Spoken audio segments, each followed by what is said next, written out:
And that's when we started coming to the church. And last night I figured out that I've been in this church a third of its life. And since it's 200 years old, that's a rather long time. I've been a member of First Baptist Church of Pontiac since April of 1967. I guess that's 55 years if you're good at math. Well, my history with First Baptist goes back all the way to when I was a newborn. I was a third generation. My grandmother was married there, my mother was married there, and then I was born and I attended there as well, from being a baby all the way up until probably elementary school before we moved to this particular building.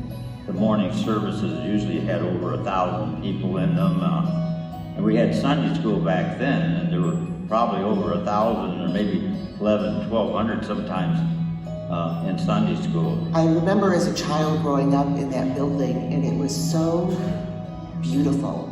The architecture was just gorgeous, and there were so many beautiful wood structures there and pews. And one of the really cool things that I remember was the pastors, reverends, would sit in big chairs at the front of the stage and speak to us. When I was a little girl, we got to go up into the bell tower, and we would watch as they rang the bells, and it was the coolest thing ever. I have never experienced anything like that, and I probably never will again. And for everyone here at Woodside now, you can see the massive, gorgeous bell that used to be hanging in that tower, and it's located at the entry of the children's wing here at Woodside. And I came to know the Lord as an elementary school child, and then I was baptized by Dr. Savage his last year there. I was discipled by some really great Sunday school teachers, and it was when I was in 9th grade that I made a commitment to the Lord for missions. When I went out to the mission field in 1974, this was my home church that sent me out.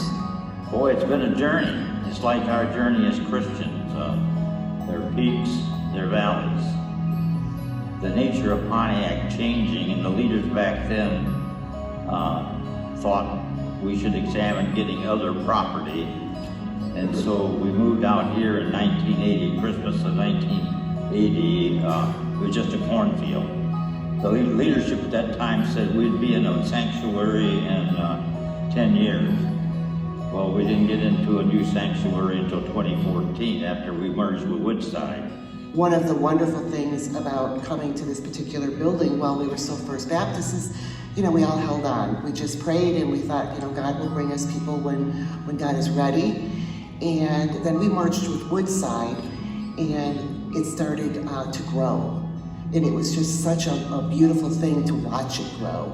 And over the last several years, it has just exploded with young married couples with babies and children. And that always touches my heart when I see a family with children come, because I just think of myself back in the day. I lost my husband 6 years ago, and this church picked me up and lifted me up. And just to have that love of my family here, my church family, and my pastor, got me through the roughest time of my life. I think that I'm just thankful to the Lord for all that He's done through this church and in my life to enable me to serve Him. We're a lighthouse. We're to put the gospel out. All of us have a part in that. I think if those early settlers back in 1822 could see us now, they would really be surprised as to where we are now and that we've existed this long. And all I can say is God is faithful. Great is thy faithfulness.